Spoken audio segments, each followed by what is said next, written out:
Y bueno, por supuesto que agradecemos siempre la gentileza y la amabilidad de Leonardo Dam, el licenciado Leo Dam, ¿no? Como lo conocemos, a cargo de el Museo de Manosi, para hablar un poquito de estos 171 años de la conformación de nuestro municipio. Leonardo, buen día, gracias por atendernos, como siempre. Hola, ¿qué tal? Aldo, buen día, ¿cómo estás? Bien, bien. Bueno, ¿qué tenés para contarnos? Un montón, me imagino. Bueno, sí, justamente el 30 de marzo se cumplen 171 años de la conformación de la municipalidad. Es una municipalidad,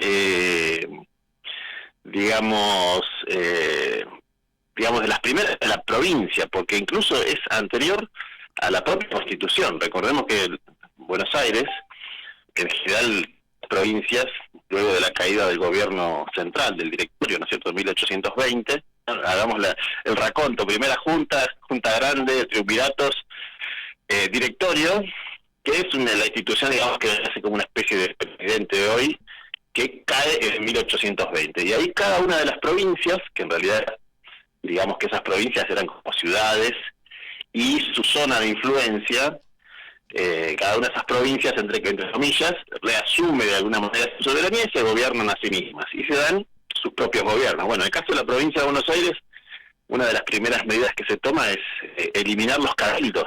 ¿Sí? Hay una ley de 1821 que se eliminan los dos cabildos que existían, uno en la ciudad de Buenos Aires y el otro en Luján, que el cabildo, nosotros por ahí lo tenemos, como lo tenemos muy presente en la Revolución de Mayo, lo vemos como una organización nacional o provincial, pero en realidad el cabildo era la forma de gobierno de las ciudades, era el antecedente directo de los municipios, Ujú. donde estaban representados los ciudadanos y bueno, era un cuerpo que es donde se deliberaba, etcétera. Eso se elimina, con la idea de que a su debido momento se iba a sancionar una ley de municipalidades, lo que se da recién más de 33 años después, ¿sí? Recién en 1854 la Constitución del Estado de Buenos Aires dice en uno de sus artículos que va a sancionar una ley de municipalidades. Bueno, a todo esto en Paraguay ya se había establecido, y por orden del gobierno provincial, digamos, hay una comunicación que le llega al juez de paz, Ujú. que era Marcelino Crespo, Ajá.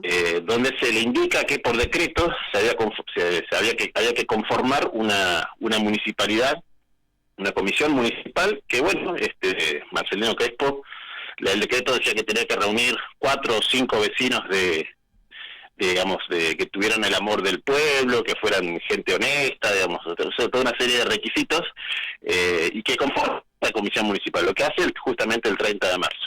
Y ahí nace el primer gobierno municipal, muy distinto, digamos, de lo que hoy entendemos por un gobierno municipal, ¿no? Que tiene un Ujú. intendente, que tiene un cuerpo deliberativo que es el Consejo Deliberante. Este era un gobierno colegiado, si se quiere, donde la figura del intendente no existía, sino que había un presidente que era siempre el juez de paz. El juez de paz Ajá. presidía esa comisión municipal y tenía, digamos, como algo así como, para darnos una idea, como secretarios, ¿no? El secretario de qué sé yo, que se dedicaba a las cuestiones de las calles, por ejemplo, mantenimiento de calles, otro que se dedicaba al tema del abasto de la carne, otro que se dedicaba al tema de la salud. Bueno, eh, este era el primer gobierno municipal, y después, ya 2 años después, hay otras modificaciones en las leyes, se sanciona la ley de municipalidades, etcétera. Ya finalmente se hace en 96 una municipalidad electiva. En Ujú. principio es una municipalidad hecha a dedo, digamos, Claro. eh, y esto funcionó siempre así. Esta es una crítica que se venía haciendo eh, a la provincia, si se quiere, porque eran gobiernos muy centralistas. ¿Quién gobernaba? El juez de paz. O Claro, sea, el juez claro. de paz era una especie de semidios. El juez de paz era elegido por el gobernador, y además de administrar justicia, era el jefe de policía, y era, digamos, el que administraba de alguna manera políticamente todas las cuestiones. Y eso va a seguir siendo, aún a pesar de la creación de la municipalidad, va a seguir siendo bastante así hasta 1891, en que este cuerpo colegiado municipal empieza a dividirse. Ahí aparece ya la figura del intendente, no con elección directa al intendente, sino que lo elegían entre todas las personas, los concejales, digamos, ya aparece esa idea de consejo, entre ellos elegían a la persona que iba a ser el intendente. Y después, bueno, eso se va modificando y rápidamente cambia, ya la figura del intendente también es electiva, digamos. Así que bueno, ese es un poco el origen de ese primer municipio. Como te decía, es la institución, esto sin ningún lugar a dudas, es la institución más antigua de toda la Patagonia, la Municipalidad de Patagones. No hay otra institución que tenga 171 años en todo el territorio patagónico e incluso en buena parte de la provincia de Buenos Aires, ¿no? Bien. No, te escuchaba atentamente, ¿no? Quienes estaban a cargo con el primer municipio o la primera conformación del mismo, poca gente con mucho poder y mucha distancia, ¿no? O sea, porque era extenso el territorio. Sí, estamos hablando de que Patagones en esa época tenía 1.700 habitantes, era muy pequeño. Los primeros miembros del municipio, junto con Marcelino Crespo, era Ignacio León, esto de quien fue intendente también, de Carlos Arburúa, el cura Marciano, el doctor Baraja, y un comerciante llamado Eusebio Campos. Acá hay una cosa interesante, vos que decías de la extensión. La Constitución del 54 del Estado de Buenos Aires dice: nuestro límite sur, y esto ya lo vienen diciendo desde 1820, o sea, desde el nacimiento de la provincia de Buenos Aires, o sea, pero en el 54 lo ponen por escrito en una Constitución. Dice: nuestro límite sur es donde la cordillera se hunde en el mar. O sea, allá en el canal de Beagle, por ahí, en esa zona, eso, bueno, es toda una discusión de geógrafos, si se hunde en el Cabo de Hornos o en la isla de los Estados. Pero bueno, ese era el límite sur que se planteaba la provincia de Buenos Aires para sí misma, y en ese marco el partido de Patagones abarcaba toda la Patagonia. Esto están los mapas oficiales y todo, hay mapas de 1864 que tiene la particularidad de estar para nosotros hoy en día al revés, digamos, el norte hacia arriba, lo que hoy es el sur está hacia arriba, y lo que es el norte está hacia abajo, y ahí figura toda la Patagonia marcada como partido de Patagones. Y de hecho, se le pregunta, antes de sancionar la Constitución al juez de paz, a este mismo Marcelino Crespo, hay una nota que nosotros tenemos copia en el museo, donde se le pregunta, según él, hasta dónde debería llegar la jurisdicción del partido de Patagones. Y él dice, bueno, no debería llegar hasta las manzanas como ahora. Las manzanas era el Neuquén, el país de las manzanas era lo que es la provincia de Neuquén. No debería llegar hasta las manzanas como ahora, sino que tendría que ser una línea que pase por Chuelechuel, a través del arroyo Balcheta, o sea, por Balcheta, baje hacia el sur por Balcheta, y desemboque en el Golfo San Jorge.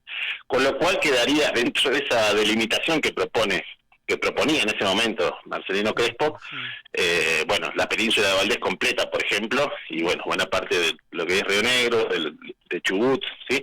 Era un recorte importantísimo de lo que es la Patagonia, pero obviamente seguía siendo inmenso. Claro. Bueno, finalmente no le llevan la atención a lo que propone Marcelino Crespo y establecen que el partido de Patagones era toda la Patagonia. Esto obviamente nominales, no, digamos que no es que quien presidía la municipalidad ejercía un poder real sobre, sobre lo que es Santa Cruz. Claro. Pero nominalmente era así, la jurisdicción del municipio abarcaba durante 24 casi 25 años toda la Patagonia, hasta que finalmente en 1878 se crea la gobernación de la Patagonia con sede en la ciudad de Viedma. Hasta ese momento el municipio tenía jurisdicción sobre todo el territorio patagónico. Para cerrar, no te lo pregunté antes, pero ¿algún sí. otro datito de color de esos que vos siempre tenés, de algo que haya pasado en ese tiempo? ¿Que te acuerdes?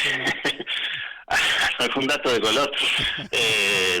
No, que tiene que ver con las elecciones, creo que no sé si estamos esto. Bueno, siempre antes de 1916, sí. Bueno, con la famosa sanción de la ley Sáenz Peña, las elecciones estaban todas amañadas.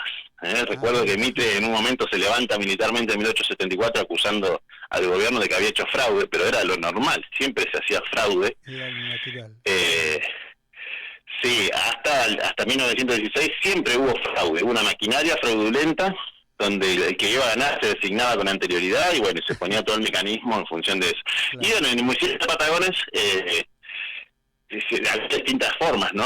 Una era que se votaba siempre donde hoy está la sala del Consejo Deliberante, ahí se hacía estaba la urna, sí. Y bueno, se votaba y al otro día se hacía el escrutinio. Ajá. Entonces quedaba la urna toda la noche ahí, todo cerrado con llave, vigilado, y siempre le encontré forma de dejar a alguien adentro, ¿sí? A veces quedaba alguien enrollado en una alfombra, de noche había una alfombra ahí en un rincón tirada, bueno, tenían ahí a alguien que de noche salía y cambiaba todas las boletas, o también después hay un sótano, ¿no? La parte de abajo del Consejo Deliberante, eso es un sótano, donde están las oficinas de entrada de la municipalidad. Toda esa parte de la calle era mucho más alta, entonces parte era netamente sótano. Antiguamente estaba el Museo de Manossi, sí. Eso era sótano, entonces se escondía alguien en ese sótano y de noche salía a lo que es el recinto de HCD, abría la urna y cambiaba todos los votos, y bueno, se pagaba que ya había sido designado, ¿no? Bueno, esas cosas. Al punto que en 1904 hay un tiroteo. En ese momento se votó en el atrio de la iglesia, la actual iglesia. Bueno, y ahí estaban en pugna, ¿no? Había también, muchas veces la elección se jugaba a ver quién era más guapo, quién llevaba más gente a la mesa de voto, y ahí en ese momento hay un tiroteo donde muere uno de los fiscales. Uno de los fiscales es asesinado a tiros, le tiraban con fusiles justamente desde donde hoy está la entrada de la municipalidad, desde las escalinatas disparaban hacia el atrio de la iglesia, y bueno, y ahí muere Flavio, se me fue el apellido. Bueno, uno de los fiscales es asesinado y otro es herido gravemente. Bueno, un hecho de sangre que se produce en las elecciones municipales. Tremendo lo que nos contás. Leo, muchísimas gracias por tu tiempo, siempre aprendemos cosas nuevas, es muy interesante charlar con vos y por supuesto que la audiencia agradece todo esto que nos contás. Será hasta un próximo contacto si Dios quiere. Bueno, gracias a vos por la llamada y bueno, siempre a disposición. Abrazo. Escuchamos a Leonardo Dam, tremendo lo que nos contaba, ¿no?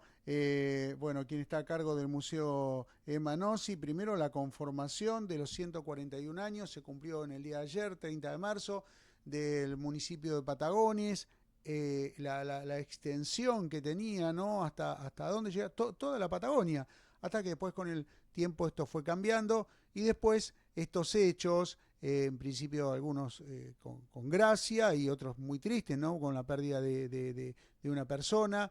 Bueno, como ya en aquel entonces,